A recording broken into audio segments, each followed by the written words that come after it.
হরে কৃষ্ণ, রাধে রাধে। মালবিকা পরিবারে তোমাদেরকে জানায় অনেক অনেক শুভেচ্ছা ও অভিনন্দন। 2025 সালে 19 আগস্ট মঙ্গলবার ভাদ্র মাসে কৃষ্ণপক্ষের একাদশীর অন্নদা একাদশী ব্রত মাহাত্ম্য পাঠ। সকল ভক্তবৃন্দের চরণে জানাই আমার শত কোটি কোটি প্রণাম। আজকের এই একাদশী একাদশী ব্রত মাহাত্ম্য পাঠ শুরু করা যাক। এই ভাদ্রবতী কৃষ্ণপক্ষিয়া অন্নদা একাদশীর মাহাত্ম্য ব্রহ্ম বৈবর্ত পুরাণে বর্ণনা করা হয়েছে। মহারাজ যুধিষ্ঠির বললেন, হে কৃষ্ণ, ভাদ্র মাসের কৃষ্ণপক্ষের একাদশীর নাম কি তা শুনতে আমি অত্যন্ত আগ্রহী। শ্রীকৃষ্ণ বললেন, হে রাজন, আমি সবিস্তারে এই একাদশীর কথা বর্ণনা করছি, আপনি একাগ্র চিত্রে শ্রবণ করুন। ভাদ্রের কৃষ্ণপক্ষিয়া একাদশীকে বলা হয় অন্নদা। এই তিথির সর্বপাপ বিনাশিনী।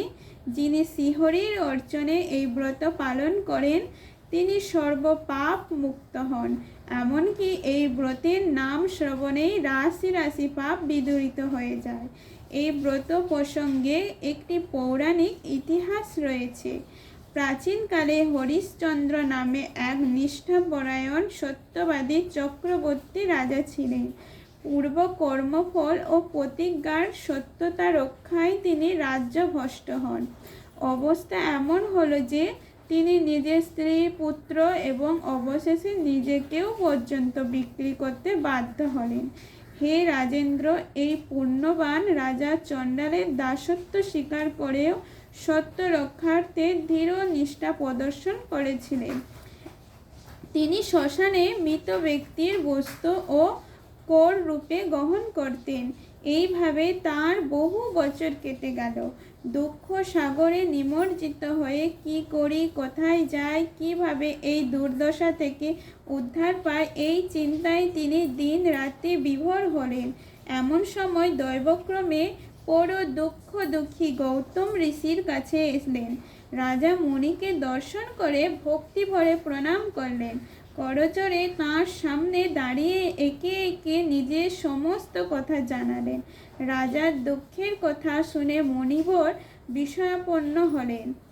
অত্যন্ত ব্যথিত হয়ে তিনি বললেন, হে রাজন, ভাদ্র মাসের কৃষ্ণপক্ষের একাদশী অন্নদা নামে জগতে প্রসিদ্ধা। আপনি এই ব্রত পালন করুন। এই ব্রত প্রভাবে আপনার সমস্ত পাপের বিনাশ হবে। আপনার ভাগ্যবশত আগামী 7 দিন পরে এই তিথির আবির্ভাব হবে। ওই দিন উপবাস থেকে রাত্রি জাগরণ করবেন। এইভাবে ব্রত উদযাপনে আপনার সমস্ত পাপ ক্ষয় হবে। হে রাজন, আপনার পূর্ণ প্রভাবে আমি এখানে এসেছি জানবেন। এই কথা বলে গৌতম মুনি অন্তর্হিত হলেন। ঋষিবরের উপদেশ মতো তিনি শ্রদ্ধা সহকারে সেই ব্রত পালন করলেন। তার ফলে তার সমস্ত পাপ দূর হলো। হে মহারাজ, এই ব্রতের প্রভাব শ্রবণ করুন।